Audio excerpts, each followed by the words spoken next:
성경에 감사라는 단어를 검색해 보면 총 132번 이 감사라는 단어가 구약 성경에 나옵니다. 구약 성경에서 이 감사라는 단어가 가장 많이 나오는 책이 어딘지 아십니까? 바로 시편입니다. 총 77번 감사라는 단어가 나옵니다. 그 외에는 이 감사라는 단어는 대부분이 이 제사와 연관되어 사용됩니다.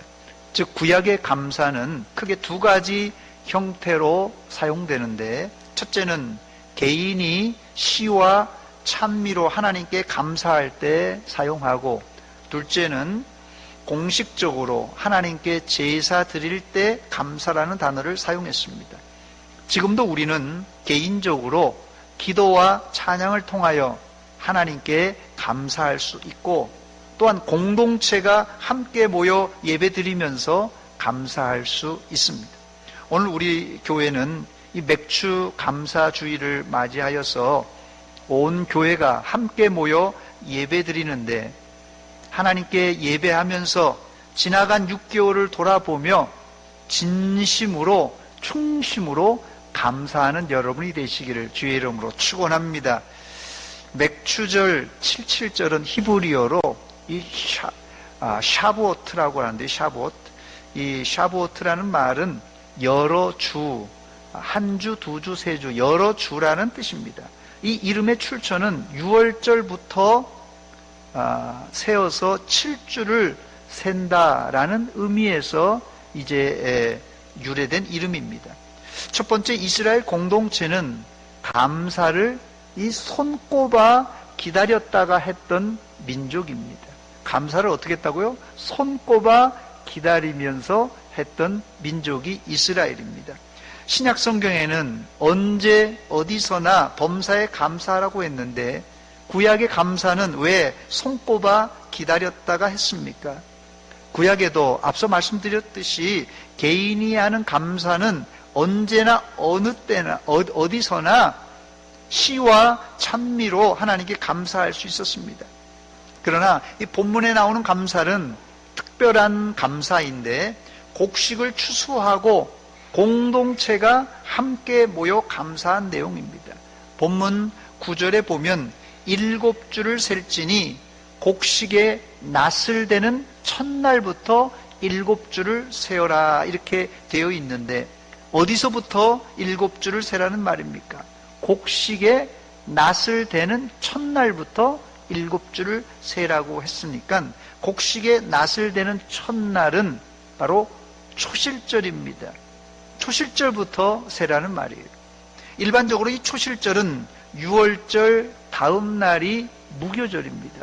무교절 그 다음 날이 초실절입니다. 바로 이 초실절부터 세워서 7주, 7주니까 77이 49일이 되는 날이 77절, 그래서 이름이 77절이고 또 맥추절입니다. 이런 규정이 중요한데, 구약은 신약의 그림자이기 때문에 그렇습니다. 그렇다면 이 6월절 그 다음 날이 제가 무교절이라고 그러는데요, 무교절 그 다음 날이 초실절이고, 더 나아가 49일째가 77절인데, 이런 구약의 절기가 신약에는 어떤 의미를 가지고 있는 것입니까?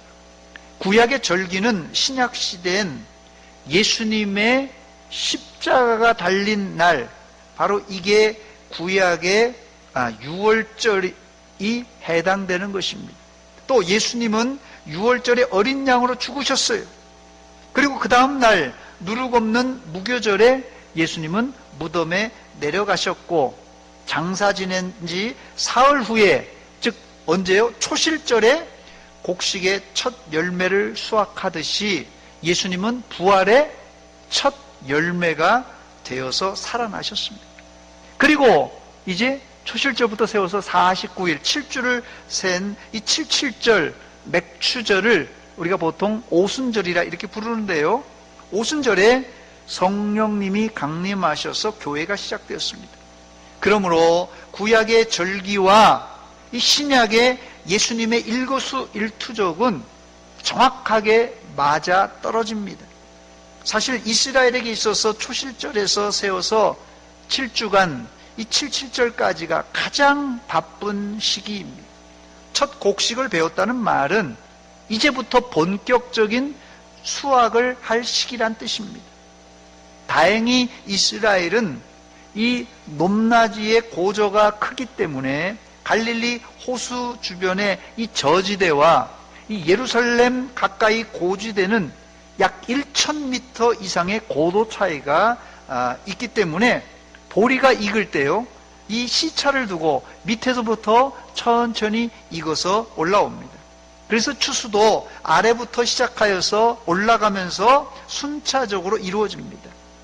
초실절을 필두로 추수가 시작되면 이 7주가 지나면 이 77절에는 보리 추수가 거의 다 마치게 됩니다. 그리고 나서 이스라엘이 함께 모여 하나님께 감사 제사를 드렸습니다. 우리가 중요한 날은 어떻게 해요? 달력에다가 동그라미 치죠. 자기 생일에는 더 그냥 빨간 걸로 그냥 동그라미를 쳐놓습니다. 이렇게 중요한 날은 달력에다가 표시해 놓고 기다리는데 혹시 바쁘다 보면 잊기도 하는데 3,500년 전에 이스라엘에는 종이로 된 달력이 없었을 때입니다. 그러니 이 보리 추수를 하다가 얼마든지 날짜를 잊을 수도 있었을 것입니다. 그러나 이스라엘엔 달력이 없었고 또 아무리 바빠도 7주 후에 있을 77절을 지나치는 법이 없었습니다. 그 이유가 있는데 그 이유는 나 혼자 세면 착각도 할 수 있고 깜빡할 수 있지만 온 이스라엘이 함께 이 날을 계수하기 때문에 이게 지나칠 수가 없습니다. 그 이유가 있는데 이 77절, 맥추절, 오순절은 이스라엘의 3대 절기 중에 하나였기 때문에 모든 사람이 이 손꼽아 기다렸습니다. 저는 이 본문을 보면서 깊이 반성해 보았습니다. 우리 공동체가 얼마나 함께 모여 감사하려고 손꼽아 기다린 적이 있는가? 맥추절, 추수감사절 이걸 떠나서 지나간 6개월 동안 여러분들은 얼마나 하나님께 감사하려고 손꼽아 기다렸습니까? 여러분들의 감사 지수를 점검해 보시기 바랍니다. 혹시 코로나로 인해 감사는커녕 원망 불평이 앞서지는 않았습니까? 우리 마음을 한번 점검해 봐야 됩니다. 설령 맥주 감사절을 이 자리에 손꼽아 기다리지 못한 분이 있다면 지금부터라도 지난 6개월을 돌아보며 감사하는 성도가 되시기를 주의 이름으로 축원합니다. 저는 이스라엘이 초실절부터 7주를 세면서 무슨 생각을 했을까 깊이 생각해 보았어요. 사실 이스라엘은 7주 동안 가만히 앉아서 날짜만 세지 않았고 계속 추수하며 분주하게 일하며 날짜를 기다렸습니다. 아마 그들의 마음엔 하나님이 올해도 풍성한 곡식을 주심에 감사한 마음으로 날짜를 세웠을 것입니다. 자동 온 이스라엘의 마음과 분위기는 곡식을 주신 하나님께로 향했습니다. 마치 우주선이 발사되기 전에 이 카운트다운을 하지 않습니까? 49, 48, 47 하면서 그들은 맥추절을 기다렸을 것입니다. 사실 48, 47, 46을 셀 때까지만 해도 아직까지 멀었기 때문에 별 감동이 없었을 것이에요. 그러나 하루하루 숫자가 줄어들면서 77절, 오순절이 다가올 때 이스라엘의 마음은 점점점 감사로 넘쳤을 것이에요. 성숙한 성도는 감사할 날짜, 예배할 날짜를 세는 사람입니다. 여러분들은 주일 예배, 특별히 오늘 맥주 감사절 예배에 참석하기 위해서 지난 일주일 동안 날짜를 세어 보셨습니까? 이게 무슨 말인가 하실 텐데, 은혜 받은 사람은 교회에 오고 싶어서 예배를 드리고 싶어서 이 예배를 기다리는 사람입니다. 이것이 맥추절을 카운트다운 했던 이스라엘 백성들의 심정이에요. 안타깝게도 오늘 맥주 감사주일에 오시려고 감사 헌금 봉투까지 다 준비하고 손꼽아 기다렸는데 코로나 바이러스로 인해 예배 참석하지 못한 분들이 많으신데, 그런 분들은 있는 자리에서 온라인으로 예배 드리면서도 하나님께 감사하시기 바랍니다. 하나님이 여러분들의 마음을 충분히 헤아려 알고 계십니다. 두 번째, 추수를 마친 이스라엘이 각자 예물을 가지고 성전에 모일 때 감사의 마음은 절정을 이루었습니다.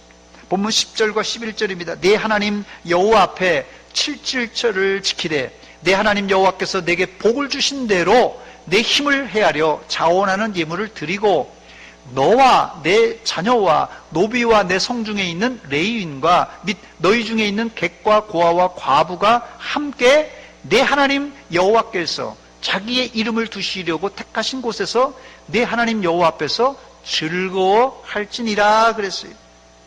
첫 번째, 이 11절 하반절에 하나님이 이름을 두시려고 택하신 장소가 어디입니까? 이 구절이 오늘 본문 신명기 16장에 반복해서 2절, 6절, 11절, 15절, 16절에 무려 5번이나 반복해서 나옵니다. 신명기 16장 2절입니다. 여호와께서 자기의 이름을 두시려고 택하신 곳에서 소와 양으로 내 하나님 여호와께 유월절 제사를 드리되 했어요. 유월절 제사도 어디서요? 하나님께서 자기 이름을 두시려고 택하신 곳에서 모여 제사 드리라고 했습니다. 그렇다면 하나님이 자기 이름을 두시려고 택하신 곳은 어디입니까? 다름 아닌 하나님의 법궤를 모신 성막입니다. 솔로몬 성전이 건축되기 전에는 이 성막이 텐트였어요. 그래서 수시로 옮겨 다녔습니다. 그때마다 이스라엘은 하나님의 성막이 있는 곳에 모여서 유월절, 맥추절, 그리고 수장절을 드렸습니다. 솔로몬 성전이 지어진 후에는 당연히 고정된 장소인 성전에서 이 제사를, 각종 제사를 드렸습니다. 두 번째, 이 맥추절엔 자원하는 예물로 하나님께 드리라고 했습니다. 다시 본문 10절입니다. 내 하나님 여호와 앞에 칠칠절을 지키되 내 하나님 여호와께서 내게 복을 주신 대로 내 힘을 헤아려 자원하는 예물을 드리라 그랬습니다. 이때 특별히 이 자원하는 예물을 드리라고 했는데, 이 자원하는 예물은 어떤 예물입니까? 영어 성경에 찾아보니까 free will offering이라고 되어 있습니다. 말 그대로 억지가 아닌 우러나오는 마음으로 자발적으로 드리는 예물이 바로 이 자원하는 예물입니다. 고린도후서 9장 7절에 바울 사도는 이 고린도 교인들에게 연보에 관하여 권면하면서 각각 그 마음에 정한 대로 할 것이요 인색함으로나 억지로 하지 말지니 하나님은 즐겨내는 자를 사랑하신다고 권면했습니다. 자원하는 예물을 드릴 때는 마음에 미리 정한 대로 하되 인색함으로나 억지로 하지 말고 즐거운 마음으로 드리라고 했습니다. 자원하는 예물은 이 출발점이 이 광야 40년 출발하면서부터입니다. 출애굽기 35장에 모세가 이 하나님의 성막을 지을 때 이 자원하는 예물이 시작되었습니다. 출애굽기 35장 29절입니다. 마음에 자원하는 남녀는 누구나 여호와께서 모세의 손을 빌어 명령하신 모든 것을 만들기 위하여 물품을 드렸으니 이것이 이스라엘 자손이 여호와께 자원하여 드린 예물이니라 그랬어요. 이스라엘이 성막을 만들 때 광야에는 아무것도 없었어요. 말 그대로 광야예요. 풀조차도 나지 않는 곳이 광야입니다, 여러분. 삭막한 곳이에요. 아무것도 없었습니다. 그런데 하나님은 모세에게 성막의 설계도를 보여주시고는 이대로 성막을 만들려고 하는 것이에요.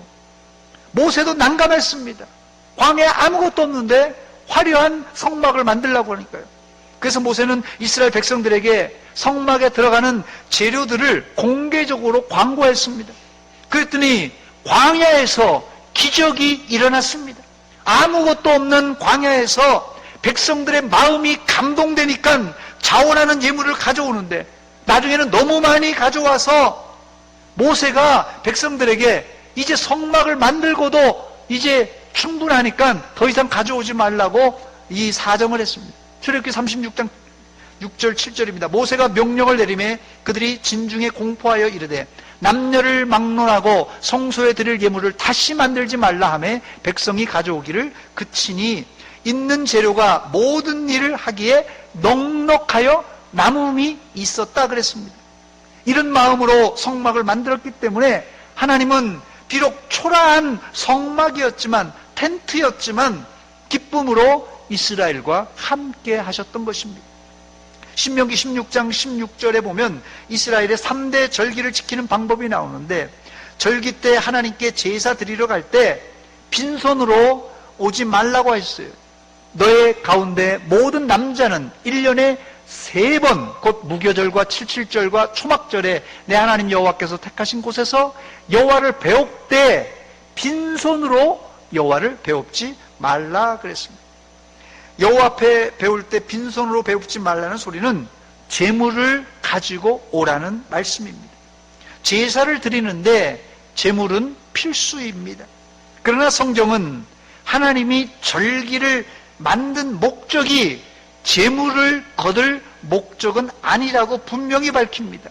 시편 50편 9절로 13절, 좀 긴데 제가 천천히 읽어드립니다. 내가 내 집에서 수소나 내 우리에서 순염소를 가져가지 아니하리니 이는 삼림의 짐승들과 뭇산의 가축이 다 내 것이며 하나님 것이며, 그 다음에요, 산의 모든 새들도 내가 아는 것이며 들의 짐승도 내 것이미로다. 내가 가령 줄여도 내게 이르지 아니할 것은 세계와 거기에 충만한 것이 내 것임이니라, 이렇게 말씀하셨어요. 또 내가 수소의 고기를 먹으며 염소의 피를 마시겠느냐? 하나님이 배가 고파서 수소의 피를, 염소의 피를 마시겠냐는 것이, 그렇지 않습니다. 그렇습니다. 하나님은 이스라엘이 드리는 제물은 물론 세상에 있는 이스라엘이 드리는 제물은 물론이거니와 세상에 널려있는 모든 자연 만물이 다 하나님의 것입니다. 하나님이 만물의 주인이기 때문에 제물을 탐하는 신이 아니십니다. 하나님은. 그렇다면 왜 우리에게, 이스라엘 백성들에게 제물을 요구하신 것입니까? 제물은 제사 의식을 수행하는 필수 재료입니다. 하나님은 제사장이 백성들이 봉헌한 제물을 드리는 예식을 통하여 이스라엘과 만나기를 원하셨습니다. 그냥 만나면 되지 하나님이 번거롭게 제물을 요구하시나, 이렇게 말할 수 있지만, 이런 사람은 예수님의 십자가가 뭐 필요한가, 하나님이 말씀으로만 그냥 우리 죄를 용서할 수 있는데, 이렇게 말하는 사람과 똑같습니다. 왜 하나님이 이스라엘에게 제물을 가져오라고 한 줄 아시겠습니까? 거기에는 하나님의 속죄와 용서가 담겨져 있어요. 이 제물은 그냥 가져오라는 게 아닙니다. 거기에는 하나님께서 너희 죄를 용서해 주겠다는 속죄와 용서가 그 제물 안에 담겨져 있는 것이에요. 그래서 빈손으로 오지 말라는 것이에요. 또 우리 편에서는 하나님의 은혜에 대한 감사의 반응이 바로 이 제물로 드려지는 것입니다. 그러므로 하나님께 드리는 제물은 최상의 것, 최고의 것으로 드려야 합니다. 그 이유는 제물이 있는 곳에 우리의 마음도 있기 때문에 그렇습니다. 세 번째, 맥주 감사절은 이스라엘 공동체가 함께 모여 하나님께 제사 지낼 뿐 아니라 사람들에게 있어서는 축제와 잔치의 시간이었습니다. 본문 11절입니다. 너와 내 자녀와 노비와 내 성중에 있는 레위인과 및 너희 중에 있는 객과 고아와 과부가 함께 내 하나님 여호와께서 자기의 이름을 두시려고 택하신 곳에서 내 하나님 여호와 앞에서 즐거워할지니라 그랬어요. 여기 맥추절에 하나님의 성전에 모여 잔치할 구성원들을 살펴보면 이스라엘 백성들은 물론이거니와 객과 고아와 과부까지 다 초청하여 잔치를 벌였습니다. 누가복음 12장에 나오는 큰 풍년을 맞은 부자의 배경이 아마도 추수를 마친 맥추절 즈음이 아니었을까 예상할 수 있습니다. 이 부자는 대풍을 맞이하여서 하나님께 맥추 감사 제사를 드리거나 이웃과 곡식을 나누며 음식을 먹고 잔치할 생각은 전혀 하지 않고, 지금 있는 창고가 작으니 이걸 부시고 더 큰 창고를 짓고 거기에다가 자신의 곡식을 쌓아둘 궁리만 했던 사람입니다. 욕심도 문제지만 이 부자는 하나님의 절기, 이 맥추절을 어긴 사람이에요. 그때 하나님은 그 영혼을 그날 밤에 데리고 가셨습니다. 그러면 그 많은 재물이 누구의 것이 되겠습니까? 성경엔 누구의 것이 될 것인가 나와 있지 않습니다만은 그 재물은 아마도 고아와 과부와 객들에게 돌아가므로 하나님의 법칙을 이루었을 것입니다. 그렇습니다. 추수감사절인 이 맥추절은 추수한 곡식으로 먼저 하나님께 감사를 드리고, 그리고 이웃과 더불어 추수의 기쁨을 나누는 절기입니다. 바로 저는 이런 잔치를 통하여 하나님께 영광을 돌리고 우리 마음속에는 감사가 극대화되고 더 나아가 감사를 다른 사람과 나누는 기회가 된다 생각합니다. 감사를 움켜만 쥐고 있으면 누가복음 12장에 나오는 어리석은 부자처럼 모든 것을 잃게 될 것입니다. 왜 사람들이 감사를 나누지 못하는 것입니까? 그 이유는 이 곡식단은 내가 피땀 흘려서 내 힘으로 얻은 것이니까 내가 다 먹어야 된다, 이렇게 생각하니까 감사를 나누지 못하는 것입니다. 그런데 성경엔 수확하는데 도움을 준 내 자녀와 노비가 잔치를 벌일 것뿐만 아니라 농사에 전혀 도움을 주지 않았던 레인과 객과 고아와 과부까지 초청하여 함께 즐거워하라고 했습니다. 농사에 아무 도움을 안 주었던 레인, 객, 고아, 과부들은 아무 소용없으니까, 나한테 도움이 안 되니까 모른 척해도 상관없지 않습니까? 그러나 성경은 이들을 초청하여 함께 즐거워하며 온 나라가, 온 동네가 잔치를 벌이라고 했어요. 왜 그렇습니까? 그것은 넓은 의미에서 구약에 기록된 사회복지법이에요. 전혀 일도 안 했지만은 같이 이렇게 공유하라는 사회복지법이에요. 넓은 의미에서는. 좁은 의미에서는 이스라엘도 과거 애굽에서 430년 동안 종살이했던 바로 이런 어려운 시절이 있었던 것을 기억하고 바로 어려운 사람과 함께 잔치에서 나누라는 뜻입니다. 네 번째, 맥추절의 현대적 적용에 관하여 말씀을 드리고 설교를 맺도록 하겠습니다. 우리나라는 이 대대로 농사를 짓고 있지만은 현재 이 농업이 차지하는 비율은 전 국가 산업에 대비한다면 매우 미미한 상황입니다. 이런 형편은 현재 이스라엘도 마찬가지입니다. 물론 이스라엘이 농업 국가이긴 하지만 이 농업이 전 세계적으로 이 퍼센테이지로 따진다면 전 산업의 미미한 수준이에요. 그래서 이 정통 유대인들도 맥추절을 성경에 기록된 대로 지키지 않습니다. 만약에 유대인들이 성경대로 맥추절을 지킨다면 지금도 보리를 곱게 빻아서 떡덩이를 만들고 또 보리단을 묶어서 성전에 가져와야 할 것입니다. 구약엔 그렇게 지냈으니까요. 그러나 현대 유대인들이 맥추절을 지키지만 보리단을 성전에 가져오지 않습니다. 물론 성전이 없어져서도 그렇지만 그렇다고 그들이 모이는 이 회당에 곡식단을 가져오지 않습니다. 결국 유대인들도 맥추절을 현대적으로 적용하여 지키고 있는데, 첫 번째는 현대 유대인들에게 77절 맥추절은 추수를 기념하는 날보다는 율법을 받은 날로 기억하고 지킵니다.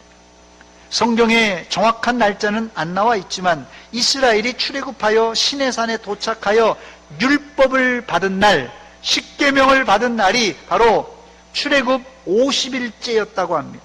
그래서 지금 유대인들은 맥주 감사보다 이 날을 율법을 받은 날로 기념하고 있습니다.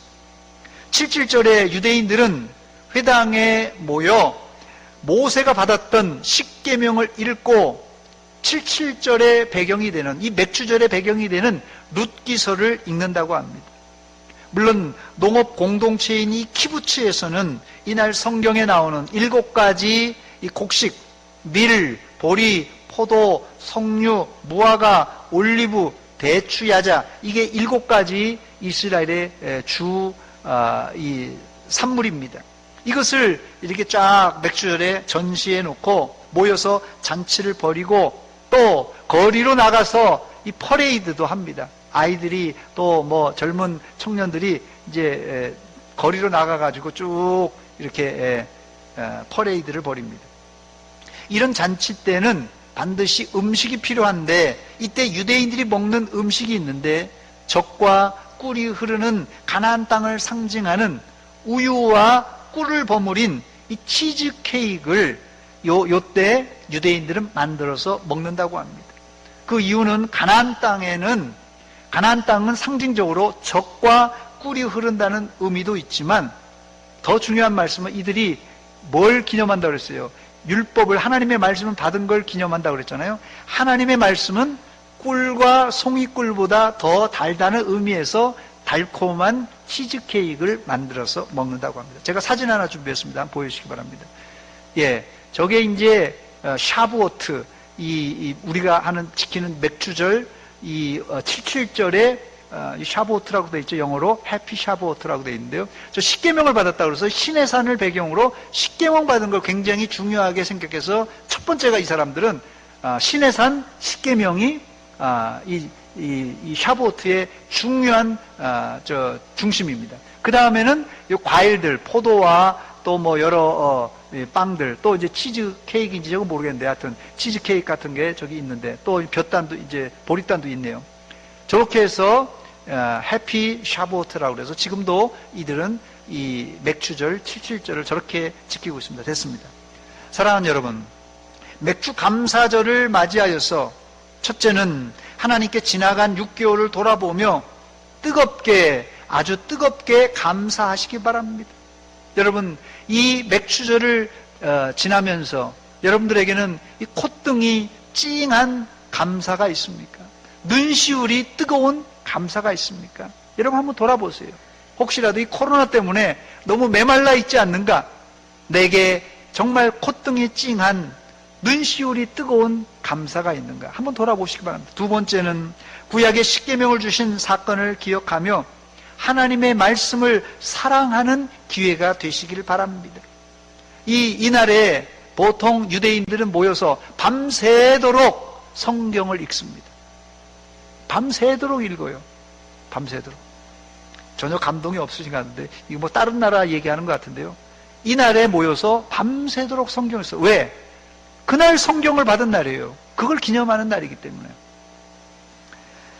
그래서 우리도 이번 기회를 통해서 이 맥주절을 지나면서 성경을 좀 더 사랑하는, 꿀송이 꿀보다도 더 단 말씀인가 한번 여러분 점검해 보시기 바랍니다. 내가 성경을 읽는데 수면제인가 아니면 꿀송이 꿀과 같이 단 말씀인가 한번 점검해 보시라는 것이에요. 연말까지 최소한 1독은 해야 되지 않겠어요? 분발하시기 바랍니다. 그리고 세 번째, 제일 중요한 맥주절의 의미는 오순절입니다. 성령 강림 사건이에요. 코로나 때문에 시들해진 우리 마음이 성령 충만받아서 2020년 하반기에는 열심히 뜨겁게 앞만 보고 달려가시기 바랍니다. 베드로를 비롯한 사도들이 성령 받기 전에는 이 성령 받기 전과 성령 받은 후의 삶은 제가 비유를 이렇게 한번 해봤어요. 리아카를 그냥 끌고 그냥 가는 거예요. 성령 받기 전에는 열심히 하겠다고 해서 무거운 리아카를 막 끌고 가다가 성령 받은 후에는 그냥 좋은 그냥 승용차, 세단을 몰고 쌩 가는 것입니다. 이게 성령 받기 전과 성령 받은 후예요. 그냥 이게 신앙생활에도 리아카를 끌고 그냥 막 낑낑낑낑 자기 혼자 그냥 땀을 뻘뻘 흘리면서 가는 사람도 있어요. 이거는 예수님의 십자가와 성령의 이 충만함을 모르는 사람이에요. 근데 이 오순절날 성령 강림을 통하여서 온 교회가 그냥 성령 충만하니까요. 그냥 뭐 날아갔어요. 이런 생활은 아무나 하지 못하고 하나님을 생생하게 만나고 성령을 받아야만 가능한 생활입니다. 말씀을 마칩니다. 누가복음 12장에 나오는 부자는 자기 욕심만 채우려고 있던 창고를 부수고 더 큰 창고를 지으려고 했지만 아마 큰 창고를 지었을지라도 부자의 욕심을 다 채울 수는 없었을 것입니다. 채워도 채울 수 없는 것이 인간의 욕심이에요. 욕망이에요.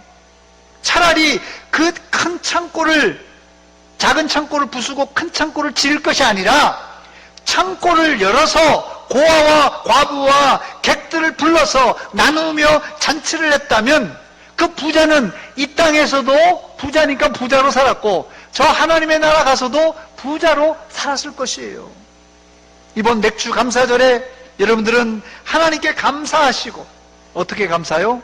콧등이 찡하게 우리의 눈에 눈시울이 뜨겁게 한번 감사해 보시고 이웃과 감사를 나누시며 코로나19로 우울한 세상에 이웃과 감사를 나눌 때 하나님의 사랑을 나누고 전달하는 그런 믿음의 성도들이 되시기를 주의 이름으로 축원합니다. 축원합니다. 같이 기도하겠습니다.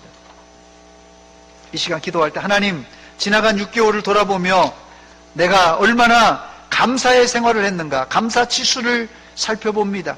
코로나19 때문에 너무나도 짓눌려 있는 엉망인 생활 아닙니까? 하나님 용서하여 주시옵소서. 또한 내가 성경 말씀을 얼마나 사랑하고 읽고 꿀송이 꿀과 같은 단맛을 우리가 느끼고 있는가? 설교를 들을 때 성경을 읽을 때 단맛이 있는가 점검해 보시기 바랍니다. 또한 성령 충만 주시옵소서. 이 세 가지 기도 제목 가지고 같이 기도합니다. 하나님 우리 아버지 은혜와 사랑 감사드립니다. 이 아침에 저희들을 맥주 감사 주일 예배로 인도하신 하나님 세 가지 점검해 봅니다. 아버지 코로나19 때문에 우리의 생활이 일상을 잃어버렸는데 감사도 잃어버렸습니다. 마음속 깊은 곳에서 흘러나오는 감사가 있는 아버지 저희들 되게 하여 주시옵소서. 하나님의 말씀을 받은 것을 기념하여 하나님의 말씀을 읽고 들을 때 꿀송이 꿀보다도 더 단 말씀을 체험케 하여 주시옵소서. 또한 하나님 오순절에 성령 충만 받았듯이 내 마음이 지금 뜨겁게 달아오르고 있는가 냉랭하게 식었는가 점검해 봅니다. 아버지 우리를 용서하여 주시고 힘주시고 능력을 하여 주시옵소서.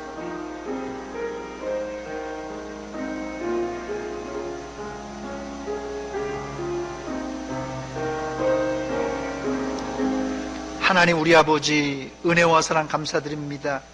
맥주 감사 주일을 맞이해서 이 시간 내 마음속에 감사가 넘치고 있는가 냉랭하게 식었는가 점검해 봅니다. 콧등이 찡한 눈시울이 뜨거운 감격과 감사가 있게 하여 주시옵소서. 또한 이 맥주절을 지나면서 하나님의 말씀이 들을 때 읽을 때 꿀송이 꿀보다도 더 단 말씀으로 느껴지고 있는가 반성합니다. 하나님의 말씀을 대할 때 우리가 감격 있게 하시고 감동 있게 하여 주시옵소서. 또한 이 맥주절에 오순절에 하나님의 성령을 체험하는 우리 모두가 되게 하여 주시옵소서. 예수님의 이름으로 기도하옵나이다. 아멘.